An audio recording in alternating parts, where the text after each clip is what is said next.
প্রিয় বন্ধুরা, এটিও ভাওয়ালগড়ের একটি মনোমুগ্ধকর দৃশ্য।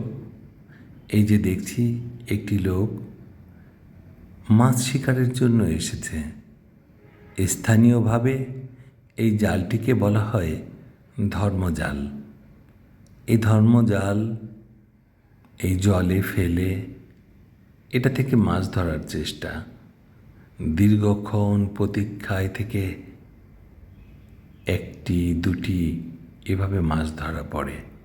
এই যে দেখছি এই একজন, ইনিও কিন্তু মাছ শিকারের জন্য ধর্মজাল প্রস্তুত করছেন। অন্য জায়গায় এই যে এখানে কিন্তু মাছ ধরা চলছে। এটি একবারে আসে না, এর জন্য ধৈর্য ধরে অপেক্ষা করতে হয়, তারপর কাঙ্ক্ষিত ফল লাভ হয়। তাই বলি, জীবনের সফলতা বা কোনো রকমের কিছু অর্জন করতে হলে ধৈর্যের সাথে একাগ্র চিত্তে আপনাকে কাজ করে যেতে হবে। তাছাড়া জীবনের সফলতার ছোঁয়া পাওয়া যাবে না। ধন্যবাদ।